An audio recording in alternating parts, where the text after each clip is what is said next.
Okay, can we start? I think, yes, maybe we wait another minute or two, then we can start.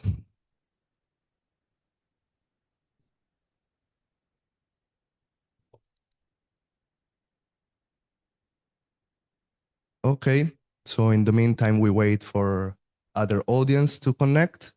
I would like to say good morning, everyone. Good morning, delegates. Good morning to the audience, which is connected through the link. My name is Andrea D'Ambroso.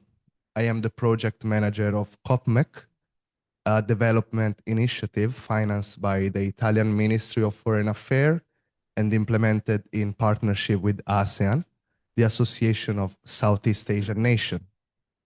Today, I would like to welcome you to the second webinar, to this webinar called Small Scale Fishery, State-of-the-Art Challenges and Opportunities in the ASEAN Context. This is the second webinar organized in the framework of COPMEC project, and especially in the framework of the training, high-level training named ASEAN Mediterranean Knowledge Exchange, involving 25 delegates from the ASEAN member states, who are also the panelists, the expert that will debate during this webinar. This is the second of a cycle of 3 webinars. The third one will be held tomorrow, 8th of May, at the same time. First of all, I would like to express my gratitude and my thanks on behalf of Siambari Director, Mr. Biagio Di Terlizzi, to the Italian Ministry of Foreign Affairs, the Italian Agency for Development Cooperation, especially the Hanoi office in the person of Miss Margherita Lulli, which is the head of the ICS Hanoi office. And lastly, of course, to the ambassador of Italy to Indonesia, His Excellency Roberto Colaminè, who also will deliver a welcome speech tomorrow for our last webinar. This webinar, again, is about small-scale fishery and this sector, which is crucial in the ASEAN context, but also in the Mediterranean region. Small-scale fishery is a very important source of income for the population in Southeast Asian region, as well as in the Mediterranean area. Is a source of good quality food, especially for the protein intake that it delivers to people. But I think that also very important is for this sector is promoting and is preserving the local tradition, the local custom, and the heritage of local and coastal community. Finally, I would like to thank again ASEAN institution for their daily support in the implementation of the project and for their partnership with Italy. I would like to introduce to Mr. Fikri Kodri from the Food, Agriculture and Forestry Division of ASEAN. Please, Mr. Fikri, the floor is yours. Thank you, Andrea. So my name is Fikri. I'm the Agriculture Officer from the ASEAN Secretariat from the Food, Agriculture and Forestry Division. Nice to meet you all. Thank you. Thank you, Fikri. Today, again, this is the second webinar of the cycle of 3 webinars. On Monday, we held the first webinar on aquaculture. For those who didn't attend, you can find the registration on our website, copmec.org. There is the registration of the first webinar, and then you can find also the registration of today's webinar and tomorrow webinar. So, Mr. Fikri, please, can you tell us a bit what is the ASEAN contribution for the member state to the sector of small-scale fishery? Again, very important for the region. Thank you. Thank you, Andrea. So in the context of ASEAN, we have developed the regional strategy for the implementation of the FAO voluntary guidelines for securing small-scale fisheries in the context of food security and poverty eradication. So this regional strategy has been discussed by the ASEAN Sectoral Working Group on Fisheries and has been submitted to the special senior officials meeting of the ASEAN Ministers on Agriculture and Forestry in 2025 for their notation. So this regional strategy development was led by Indonesia and aims to promote the policy commitment in regional and national level for the implementation of the SSF guidelines. This strategy will support the implementation of the FAO voluntary guidelines, noting that the characteristics of small-scale fisheries concerning coastal fisheries need to be further elaborated to be more related to the description of communities engaged in fisheries together with traditional practices and socio-cultural contexts in each ASEAN member states. This regional strategy would be very relevant to small-scale fisheries for both marine and inland waters, also for men and women working in the full range of activities along the value chain, pre-harvest, post-harvest, uh, activities with the vision of this regional strategy is to address resource management, rights, social and economic constraints through the implementation of the SSF guidelines, leading to increased empowerment, improved livelihood and food security, and increase the resilience of the small-scale fishers and those people uh, which depend to the small-scale fisheries. On this regional strategy, we have proposed objectives and actions, which divided into three groups. The first group is the governance of tenure and sustainable fisheries management. Group two, social development, employment and decent work, and gender equality and disaster risk and climate change. And the third group is the value chains for post-harvest and trade. Uh, in each group, we have several proposed action in regional and national level. So I think that's the current initiative of ASEAN within the context of small-scale fisheries. Thank you. Thank you, Fikri, for your contribution. Now it's my pleasure to give the floor to the chair and the moderator of this webinar, Mr. Roberto Golini. Please. Thank you. Thank you. Thank you, Mr. Friki, because already you introduced the technical arguments that we are discussing about. Now we can enter into the details of the ASEAN member states, and I can call the first expert panel for the first topic of this webinar, natural resources exploitation. Please, I can call Ms. Von Samai from Laos, Mr. Hakim Julai from Brunei, Mr. Sofa from Cambodia, and Mr. Hernan from Indonesia. Please.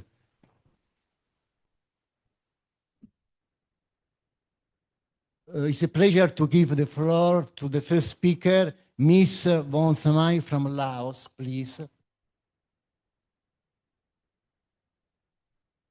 Small-scale fishery in river and reservoir. This is the topic of your speech. Thank you. Thank you for the share. Good morning, everybody. My name is Von Samai Dalasen.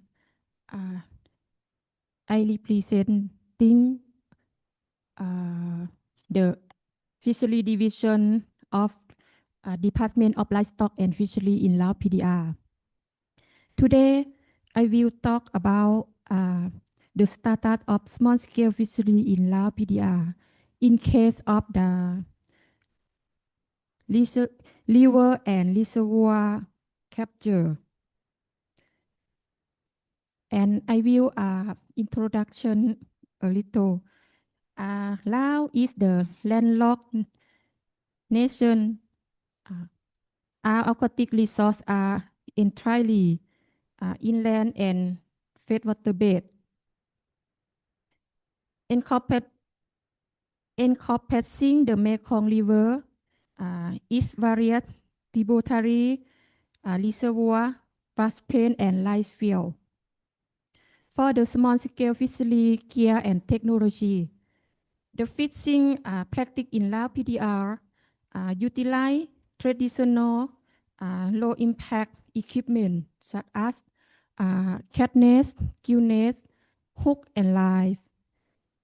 Why these technologies are sustainable, the sector face ongoing pressure from illegal and destructive practices such as the use of the electricity and explosive which remain strictly prohibited under the national regulations.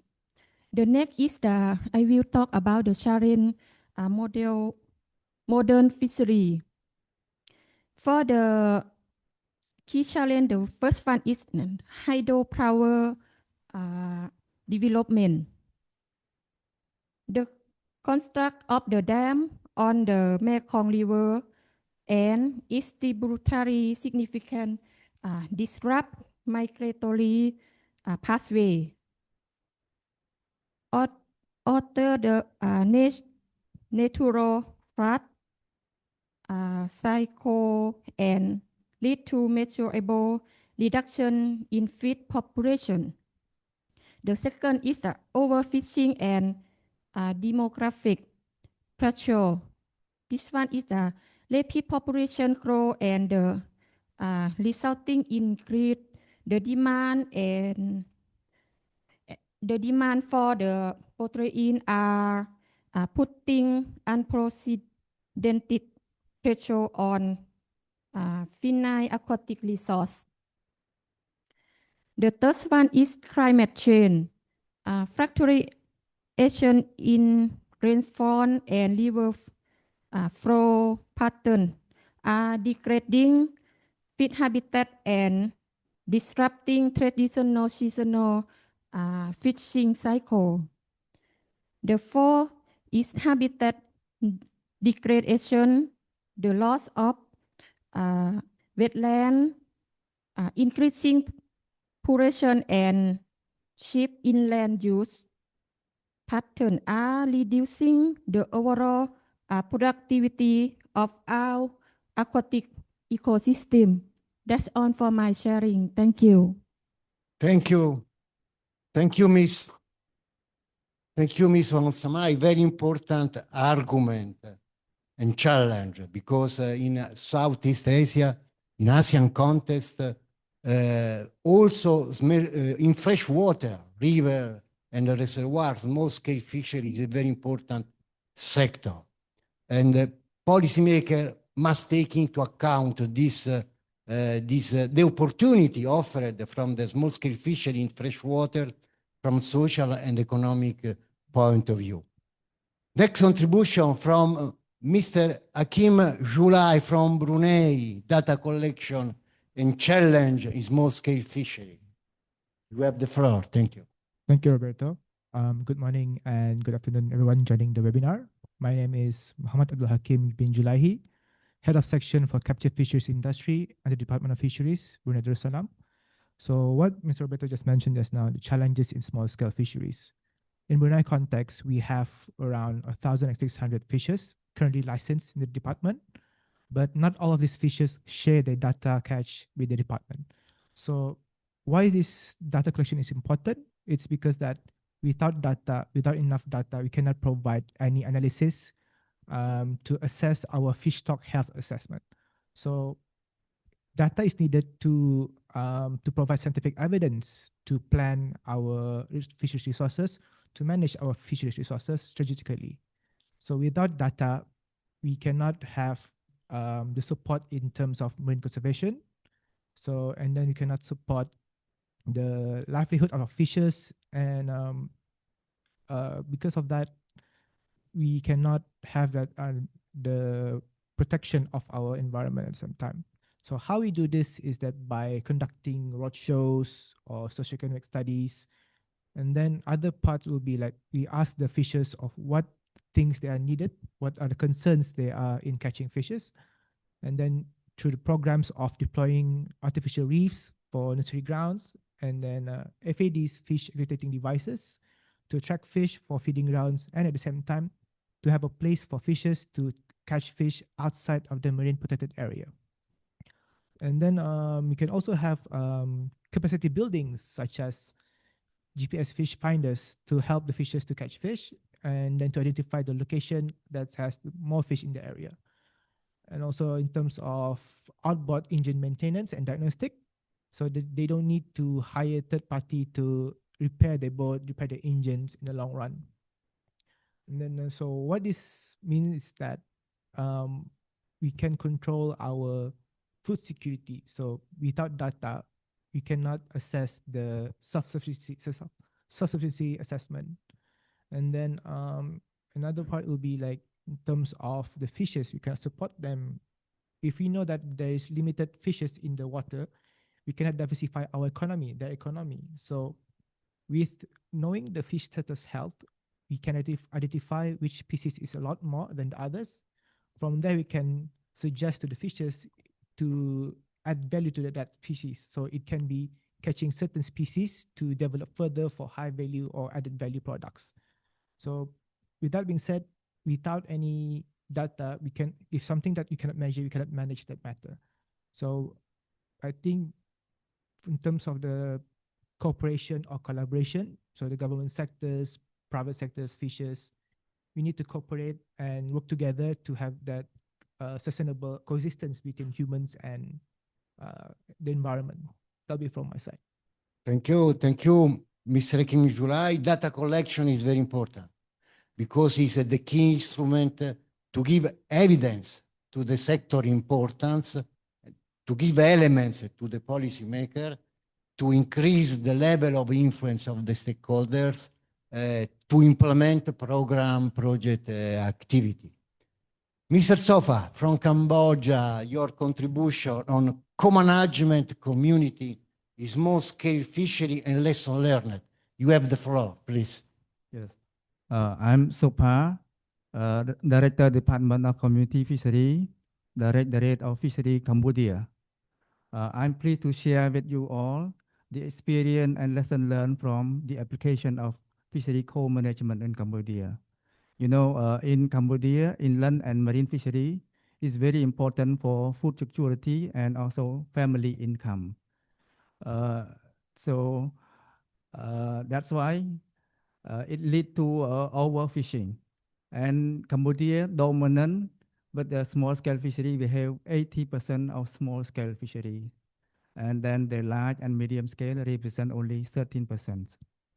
Because of the highly dependent on fishery resources in Cambodia, and then this lead to overfishing and the increasing demand for food.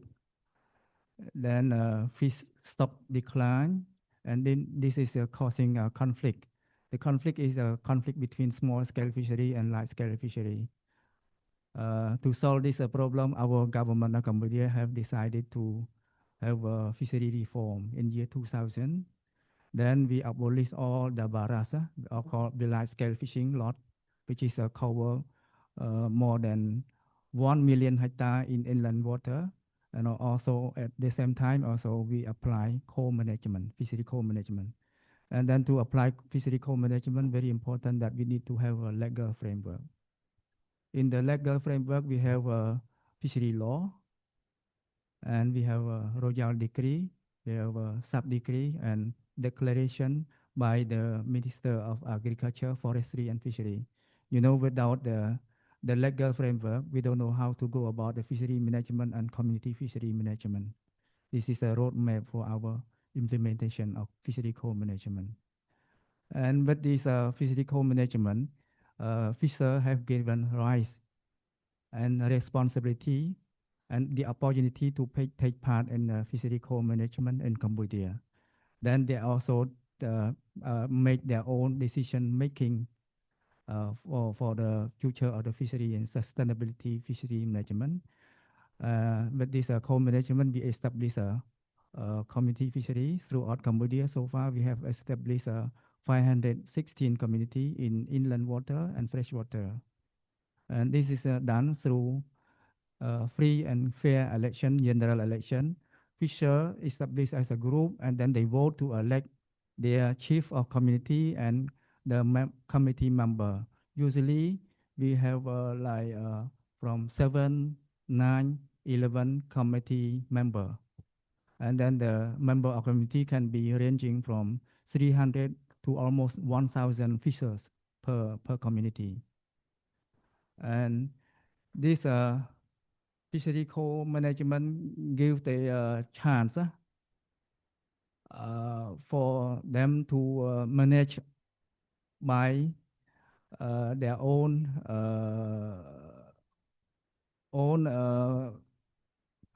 by the fishers by the fishers. They take the own responsibility to implement their action plan.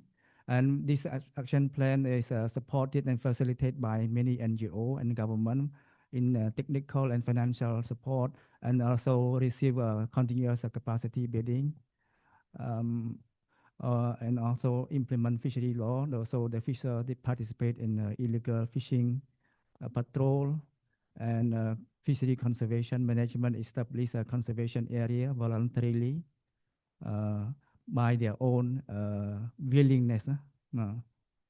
And also apply a closed fishing season. So during a spawning period, no, not allowed. And as a result of this application of co-management, fisher get larger area. They can fish more, eat more, and more income. And fish stock improve. Illegal fishing reduce. And from this experience, very important that we need to have the legal framework, and participation of community very important. Without participation of community fisher, fishery management cannot be success. And this is provide opportunity for community to participate in the social activity interaction, and create a friendship, solidarity, and also get a reputation. Opportunity for the committee member do the fishery management. They spend their time, effort, and then also people give the committee member the honor, and then later they can become a candidate in the commune election. And then they get honor as a position in local government, can be chief of commune, council member of commune, and they are very happy. And so far, they do not know the fishery law. Now they know fishery law, and they know how to do the community fishery management. And this is a very good experience, can be shared to other ASEAN member states and also elsewhere. And we have also so far document this good lesson and experience as a publication. Many publications you can find online. You just type my name and also can see what is the implementation of fishery co-management in Cambodia. Thank you. Thank you, Mr. Sofa. Very good example. That I think that I hope to have the opportunity to speak, to have other opportunity to speak about this topic, co-management. Mr. Hernan from Indonesia, your contribution, small-scale fishery handling, practical application. Please, you have the floor. Thank you, Roberto. Good day, everyone. Buongiorno. My name is Hernan Mardika.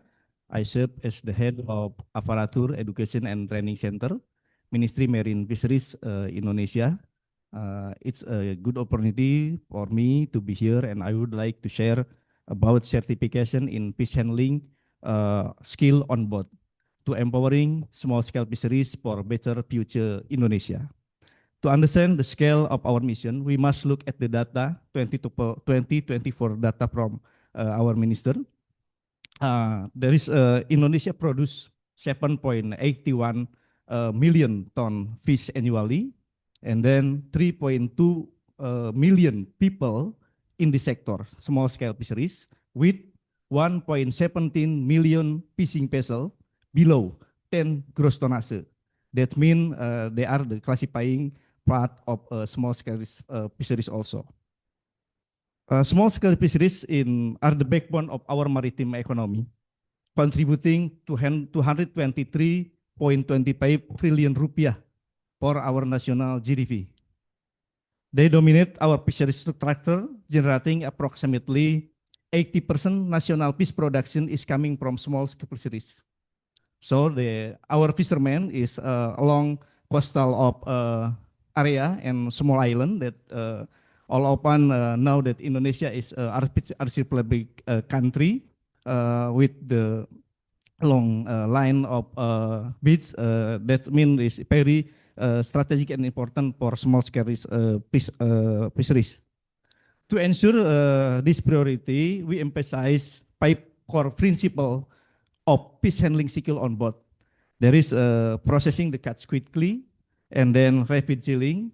It's mean lowering the temperature as soon as possible, and then hygiene, prevention of cross-contamination, and accurate documentation for traceability of catching.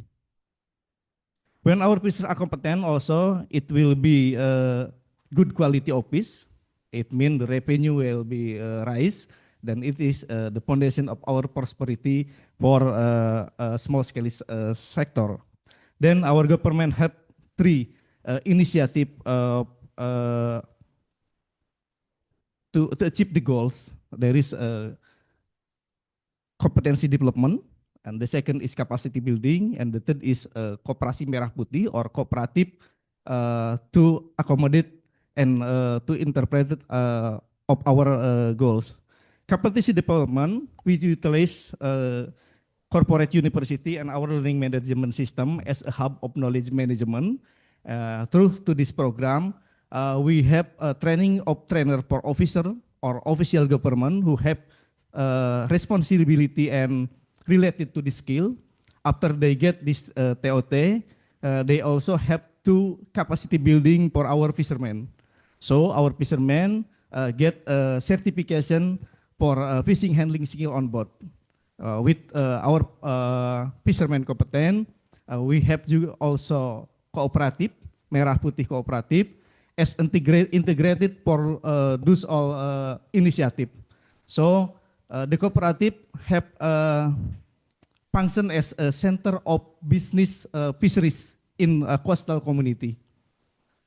This is the effect of the to achieve the goals because when fishermen close to the market, close to the center of business fisheries, it will be increase their revenue and quality of fish.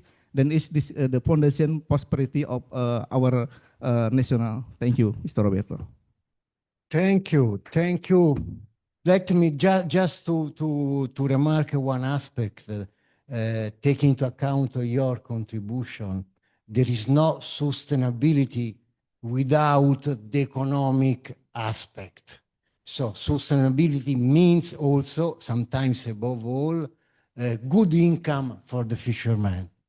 Thank you for your contribution. Now,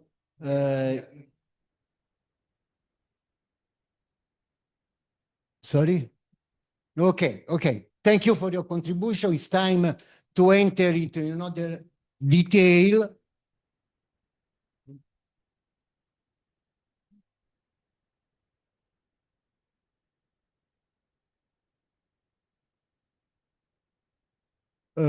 Excerpt panel 2, value chain management. It's a pleasure to call Mr. Nguyen Nai from Myanmar, Miss Van Tanam from Thailand, Mr. Orlando Calis from Timor-Leste.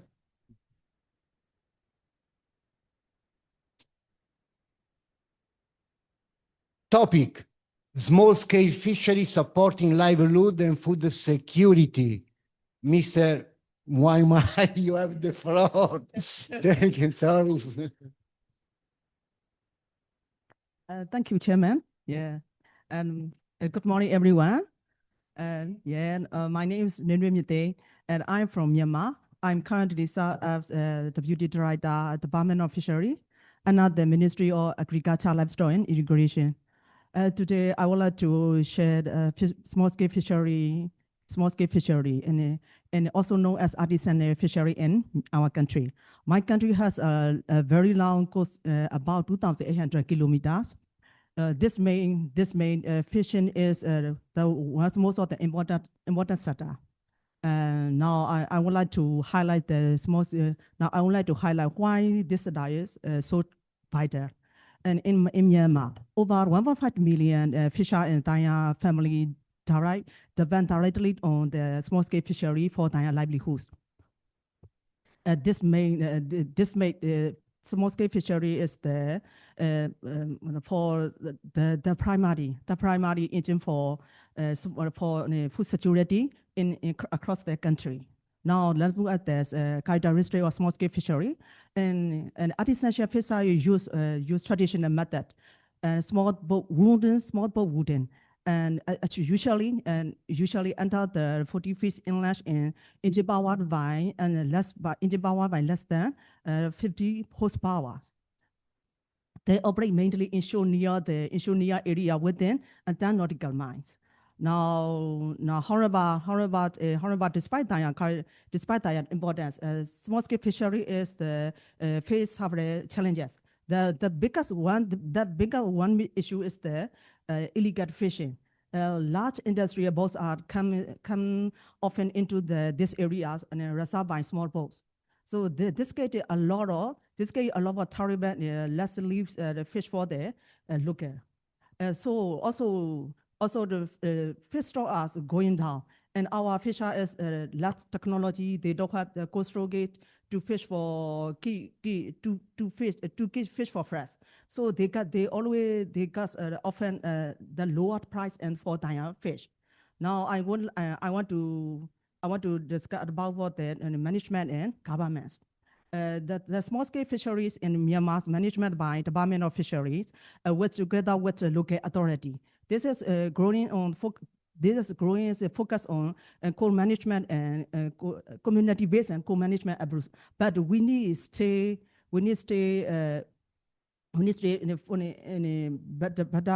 stronger enforcement, especially close season and protect area and gear regulation to start fishing, illegal fishing.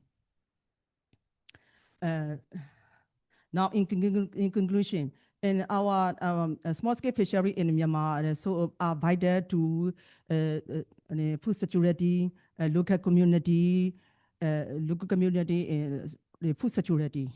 But this to ensure sustainability or their future, we need stronger enforcement, better management, and continued support for the small-scale fishers. Thank you very much. Thank you. Thank you.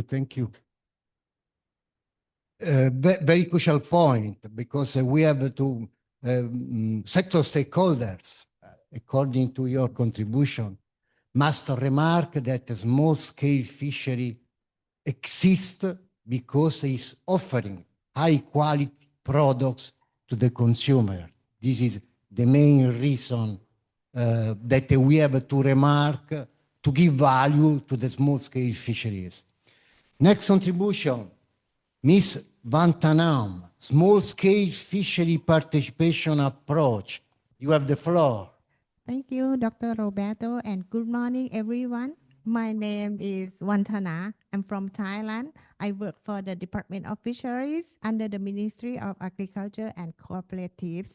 I'm the fishery biologist and emphasizing on small-scale fishery. Today, it's my great pleasure to share with you all today about the Thailand approach that focusing on participatory governance on small-scale fisheries.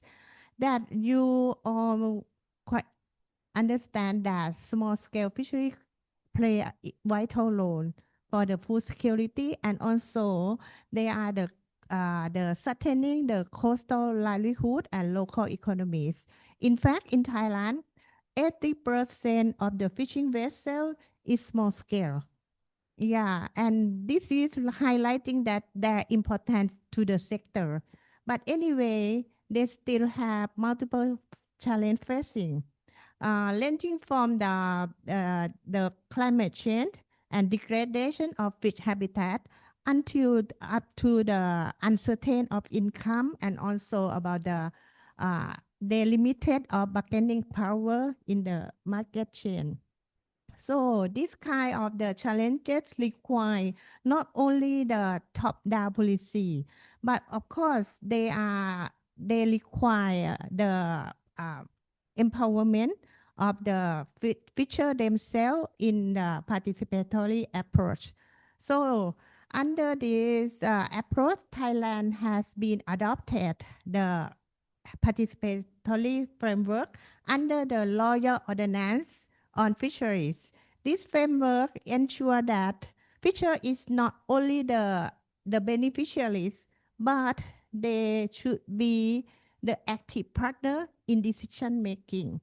So this platform, we have establishment about the provincial fisheries committee, where the government agency, experts, and also the fishers come together, jointly discuss about what they should manage their resources.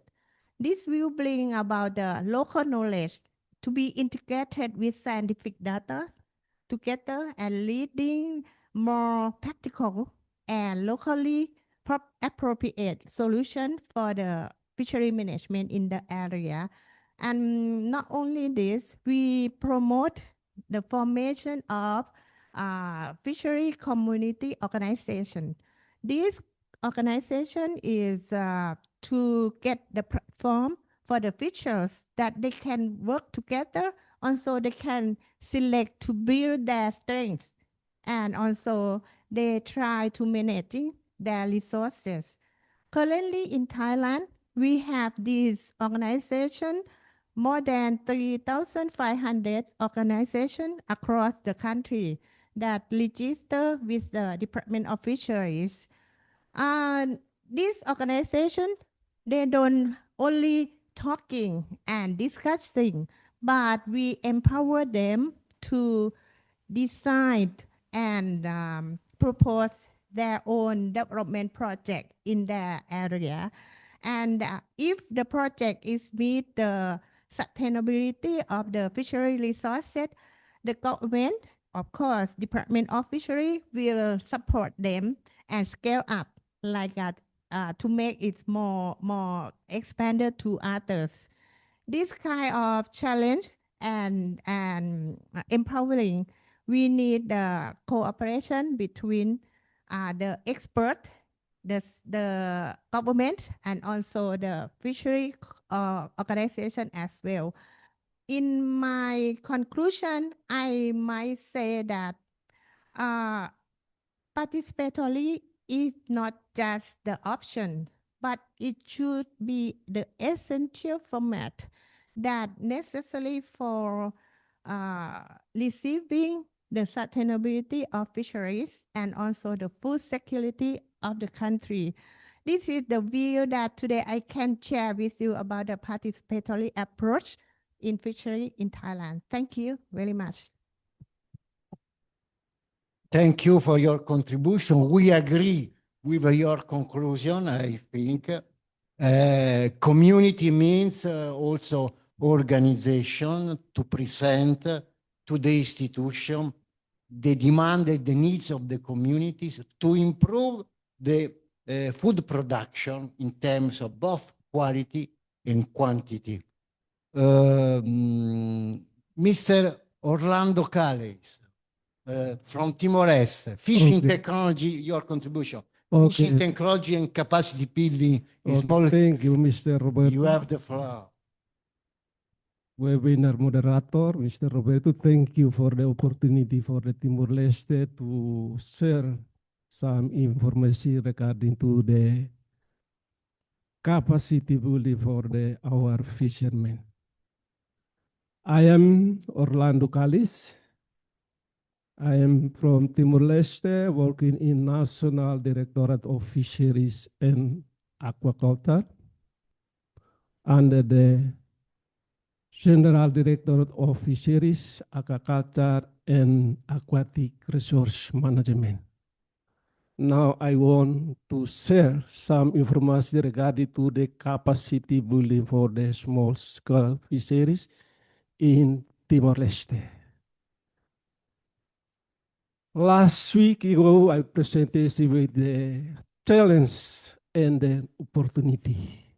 One challenge is the human resource for the small scale fisheries. So that how to develop of the small scale fisheries in Timor-Leste, one way is the capacity building for them. This is important because we have the large of marine, large of marine compared with the land is very small. So that how to develop the small scale fisheries in Timor-Leste to access our resource. We have the resource so that capacity for the small fisheries is important and to diversify their activity, not concentrate to the fishing, but how to the utilization of the resource to the like marine culture. This is important for us. Like it's so in the marine culture for the mussel. This is important. And then catch, this is important for our country to develop our small scale fisheries and then aquaculture. How to develop the small scale fisheries in Timor-Leste?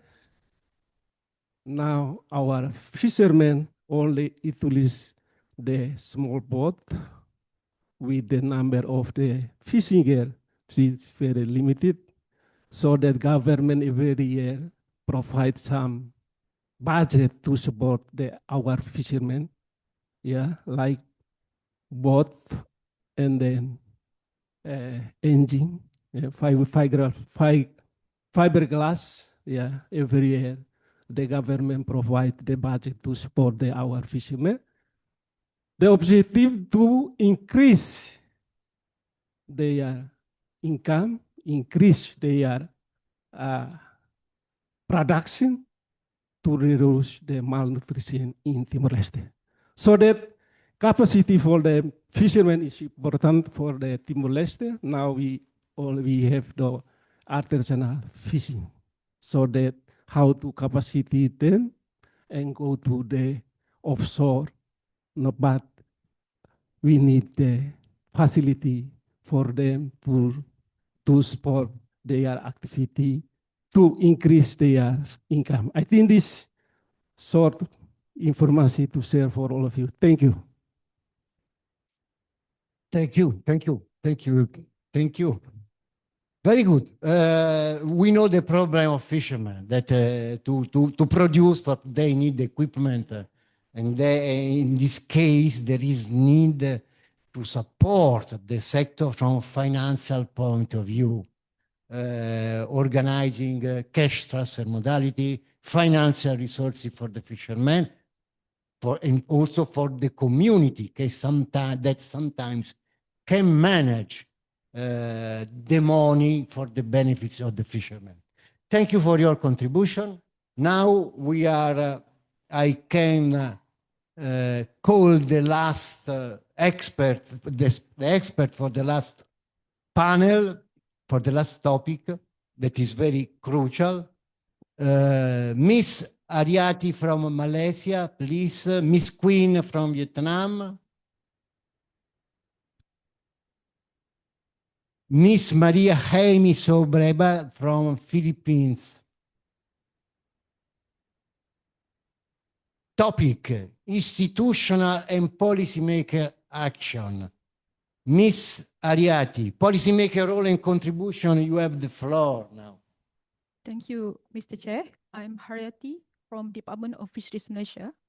Today, I would like to share Malaysia initiative in managing EFM or ecosystem approach to fisheries management, from policy to practice, how to make EFM works in small-scale fisheries. Nowadays, we know that mainstreaming EFM is not just about the designing the good policies, but how to bring the policies into the actual, where how to manage the livelihood, the ecological aspect, the opportunity of economic bring together to make a successful management in small-scale fisheries. So we have three pillars in making AFM work in small-scale fisheries. The first one is the strong policy. The second one is the people, and the third one is the science and also data collection. So for the first one, EFM is embedded through our key national policy, which is including the National Agri-Food Policy and also National Fisheries Development Plan. As we know, the small-scale fisheries is multi-species, seasonal, and also related link to the coastal habitat. In this regards, we take this opportunity to strengthen our fisheries management through the fisheries management approach, such as a zoning system, seasonal closure, and also the habitat protection. The second one is the people. We have to empower the fishers or the communities to help us strengthen the EFM. Without them, we have weak approach to implement the project. So in our case, we have a zoning system, and for zoning system, zone A is beyond the 5 nautical mile, is specifically for small-scale fishes, and then this contribute to the reduce conflict between the small scale and also the commercial fishers, and this initiative also safeguard the livelihood. And we also have a third pillar, which is strong science and also data collection. We do have in progress and also development and collaboration, and also we have our digital platform such as My First, e-license, ESMPP to strengthen data collection, licensing on and also monitoring system.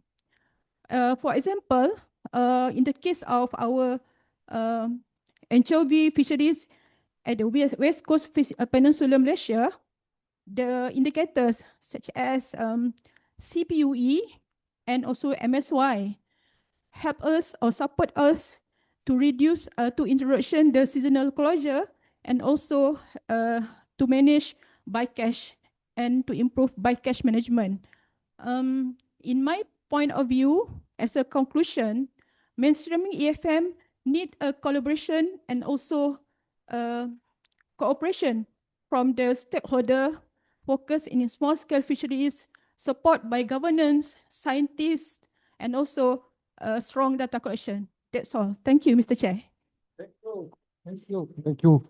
Thank you, Ms. Ariadne.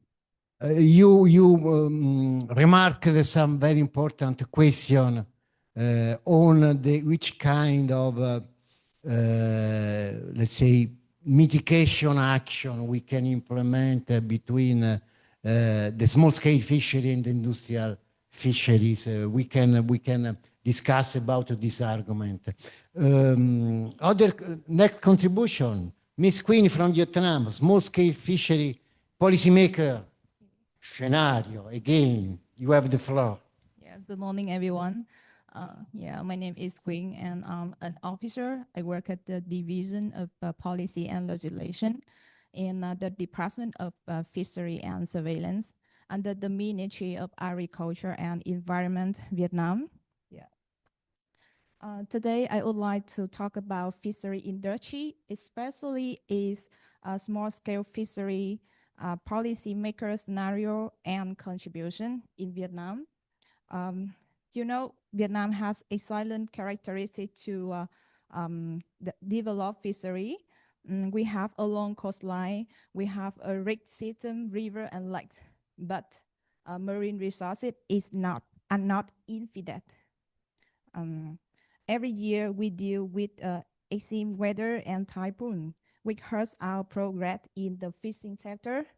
That's why we need policy to protect the marine resources. We also have to support our fishery. We have to increase the income of our fishermen. We also have to protect our national sea sovereignty.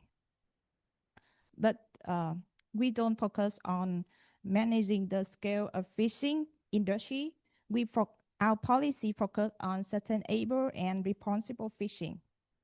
We are changing our mindset from more fish to better value. So by 2030, we have some main targets with 2 decisions by Prime Minister. It's decision 339 and decision 1090 by Prime Minister. First one is reducing the rate of port harvest losses to below 10%.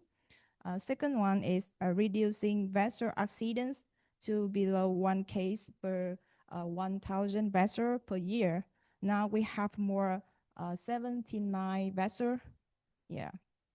And next one is increasing value. The income of fishermen increased 2.5 times compared to 2020. So to achieve the goals, our legal system have been updated to meet international standard and also country targets. I would like to highlight 3 key regulations. First one is co-management.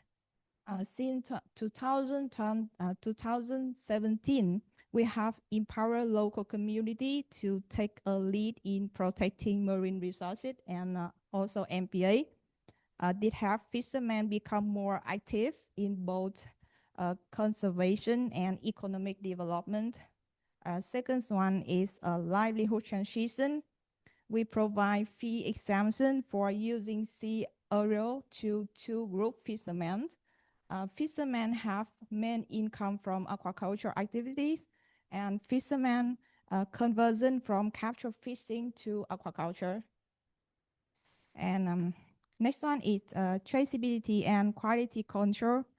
All fishing vessels must follow regulations on traceability. Vessel over 15 meters have to install BMS, vessel monitoring system, 24 hours per 7 days. Yeah, and vessel over 6 meters have to keep logbook and reports at the fishing port. And from 2025, we have a roadmap for electronic logbooks and also ECDT. And this is to meet the high standards of the US, also European and also Japan markets. Yeah. And inclusion, we believe that protecting the marine resources is the best way to ensure the future of our fishermen. Thank you and attention. Thank you. Thank you. Let me remark just 2 important aspects. We cannot forget that in every part of the world, the small-scale fisheries works can be sometimes very dangerous, not an easy job, because you can imagine they have a small boat, a small engine. Sometimes the landing sites are not properly constructed and managed. So we have also to take into consideration which kind of risk are for the fishermen doing this job. Another aspect that maybe is very important is integration between small-scale fishery and aquaculture. Also in Italy, we have some good example, and some group of fishermen are producing already mollusk. This can be an opportunity also to increase the income of the sector. So next contribution, Miss Maria Amy Sobrevega from Philippines. The topic, policymaker contribution to small-scale fishery development. Please, you have the floor. Thank you. Thank you, Mr. Roberto. Good morning, everyone. I'm Maria Amy Sobrevega, officer in charge of the Provincial Fisheries Office of Iloilo and the Regional Fisheries Resource Management Section of the Bureau of Fisheries and Aquatic Resources, Western Visayas in the Republic of the Philippines. So today I'm sharing about our policy support to the marginalized fisherfolk sector, which is the National Plan of Action for Small-Scale Fisheries. So this was launched way back in October 2024, and I believe it's the first for among the Asian countries to be launched this plan. Just a brief overview, the Philippines is major. The Philippine fisheries is one of the major contributor to our economy as one of the provision for source of our livelihood and income to more than 2.5 million fisherfolk. Registered fisherfolk in that case. In the context of this plan, the NPOA's small-scale fisherfolk, this covers inland and marine aquaculture farmers, gleaners, fish vendors, traders, processors, and also other those involved in the support to the fishery sector. And of course, majority of the small-scale fishers are from the capture fisheries. So this covers both the municipal fishing vessels or the municipal fisher folk using vessels below 3 gross tons and our small-scale commercial fishing vessels, which are considered or below 20.1 gross tonnage. So despite the number and the contribution of our small-scale fisheries to our economy, they remain to be one of the most vulnerable sector in the Philippines because of the different challenges they are facing, inadequate access to basic services even, to food, education, health services, and this is further compounded by our pressing issues today, illegal fishing, conflict in resource use, declining fish catch, climate change, frequency of typhoons in our areas. So the sector remains to be more vulnerable to these challenges. So the Philippine government, led by the Bureau of Fisheries and Aquatic Resources, our agency, worked with the UNFAO to develop this plan of action. So this was developed with the help of the Department of Interior Local Government, the National Anti-Poverty Commission, Rare Philippines as one of the NGO in the Philippines, and of course, making the plan through a participatory process. It was a 2-year planning workshops, validations with the major stakeholders, the fisher folk, indigenous peoples, women representatives from the processors. No, so we developed and this plan and launched it way back in 2024, as mentioned. So as mentioned by Mr. Fikri earlier, we also have the same five major thematic areas under this plan. So our main guide here is the UNFAO 2015 voluntary guidelines for ensuring sustainability in small-scale fisheries in the context of poverty eradication and food security. So the 5 main thematic areas are in governance in tenure and ensuring fisheries management, sustainability, and policy coherence. Second is on social development, income, and decent work. Third is on value chain and post-harvest. Fourth is gender equality. And lastly, for climate change and natural hazards. So these are the 5 thematic areas of our National Plan of Action for Small-Scale Fisheries. So this plan is not a standalone policy. So this is aligned with the other national programs and policies of the Philippine government. And this is also mainstreamed or harmonized with our existing processes and structure of the 12 fisheries management areas in the Philippines, following the ecosystems approach to fisheries management. So this will also serve as a guide to all the other national government agencies and local government units who wish to support the small-scale fisheries. This will also serve as a guide to NGOs and other partners, development partners like COPMEC, ASEAN, who would like to support our campaign, no, and our program to end poverty, alleviating poverty, improving the lives of our fishers folk, and ensuring the sustainable fisheries in our country. So lastly, this plan no, is a testament of the commitment of the Philippine government in supporting the small scale fisher folk in our country. Thank you very much. Thank you, Miss Maria. Very good observation. It's not possible to develop the sector without including all the stakeholders, fishermen, institution, NGO, scientific research. This is the best method to convince the policymaker to prepare development plan for the sector. Thank you. This is the last contribution. Now we have, I think, some question before to conclude the webinar. I can invite the backstage if there is some question, so we can go before to conclude this webinar. Yes, Robert. Backstage, please. We have some questions from the backstage. The first one is how ASEAN institutions is supporting the small-scale fisheries that for some reason and aspect is very different from industrial with some conflicts and constraints. I think that this question could be addressed to ASEAN institution. Yeah, Thank you, Mr. Fikri.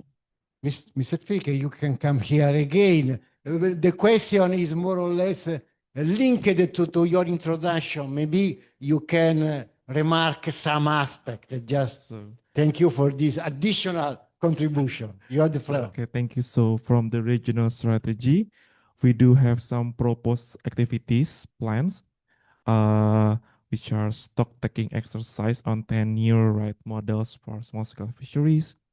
Also, we also have a plan capacity building on fisheries communities co-management, and then training on occupational safety for small scale fisheries, capacity building on cold chain management, which is more for the fisheries preservations to maintain the quality of the fish.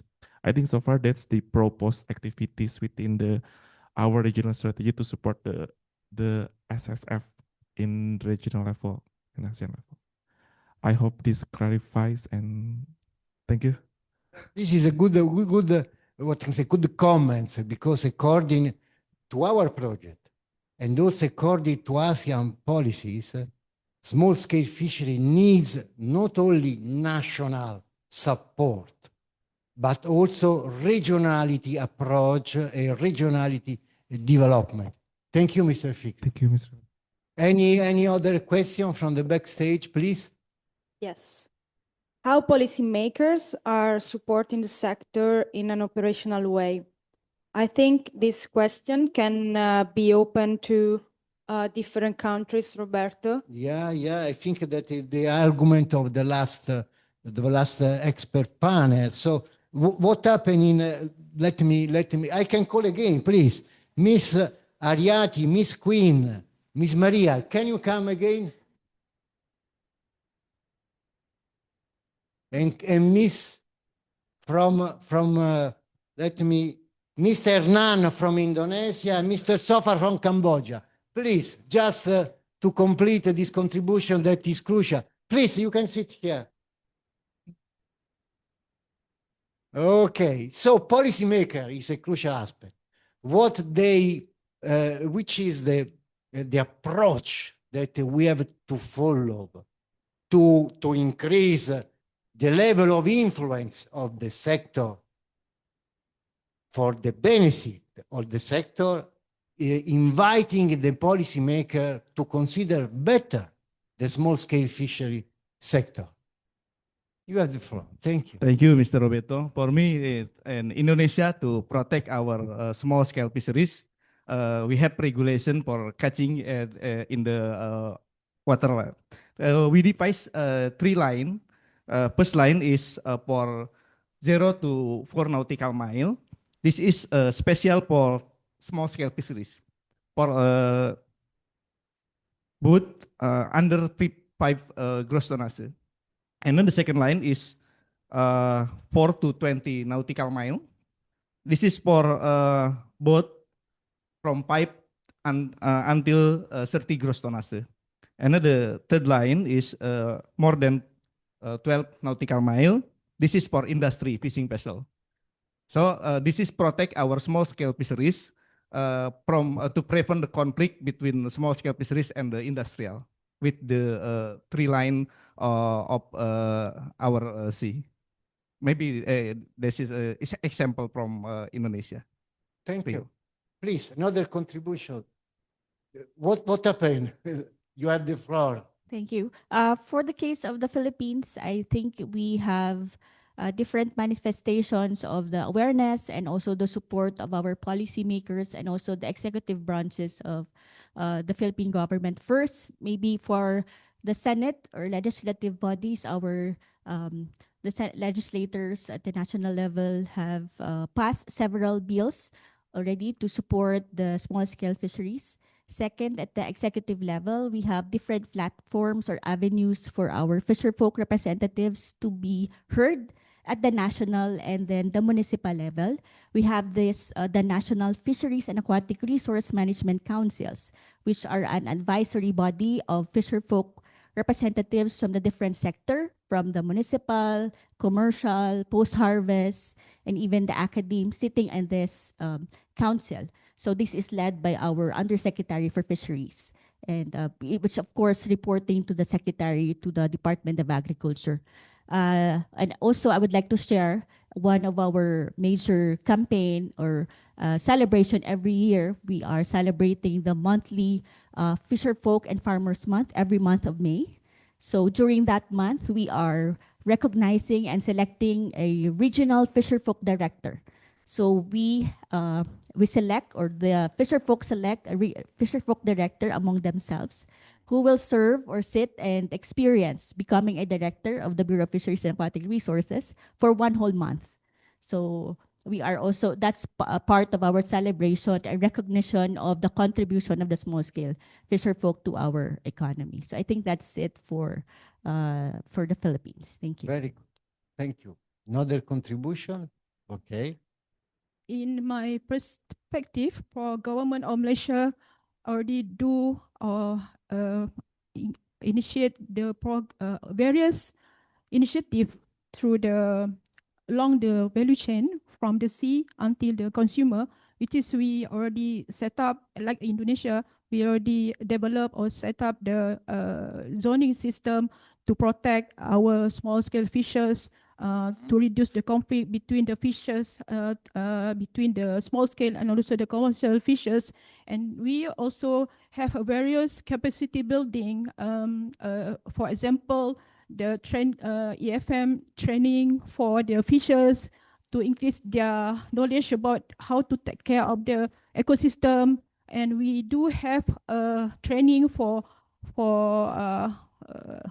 engine repair, for boat repair, and also for the processing part, and also for entrepreneurship, and also for the youth program.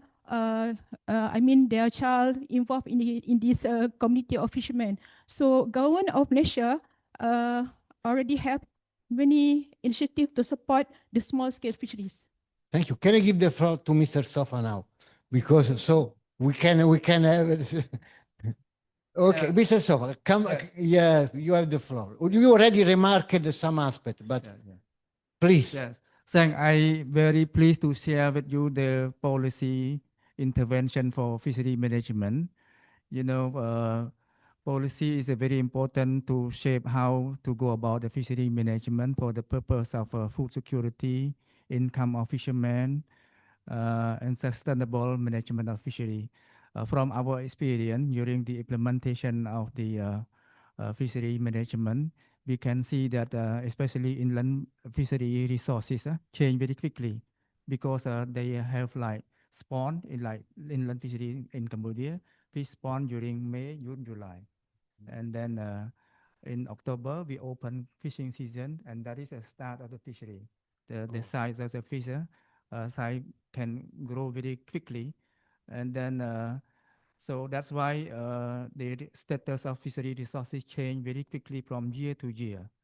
When this year we take care, conserve the brood stock and critical habitat, next year the fish increase very quickly, fish abundance. And then this fluctuation of fisheries resources between year and also general, it may have the very big change of the status of stock in 5 year or 10 year. And then that's why in Cambodia, we have a fishery law enacted in 2006. And later, recently, we have adopted a new fishery law, 2025 again. Why? Because our consideration of a number of aspects. So to change this, after some years, we can see the resource change, environmental change, socio-economic of the fisher also change. And then we need to amend the fishery law. This is the reason. Thank you very much. Okay, thank you, thank you. Ms. Queen, now you have all the arguments to conclude the webinar. So can you remark some aspect of your previous contribution? Other, based on we want to develop the fishery, a certain ability and responsibility. We have to our policy has to meet the international standards. But behind this, we have some financial support policy. Yeah, almost fishing licenses, certificates for fishermen is free in fees. Yeah, with the short term around 5 to 7 days. Yeah. Secondly, is we have a financial support policy to fishermen in installing VMS. Yeah, yeah. Based on depending on the policies at the province. Yeah. Thank you. Thank you, thank you. There is one important, let's say, issue that we have to take into account in any case, that is the possible conflict between the industrial fisheries and the small-scale fisheries. And this is a challenge that we have in any case take into account day by day, planning the activity for data collection and also to identify the good action for support small-scale fishery. I think that we conclude the webinar here. Let me give you the appointment for tomorrow morning that we will have the last webinar on gender issue and aspect. Thank you for the participation. Thank you, ASEAN Member State Delegate, and observe from remote modality. Thank you.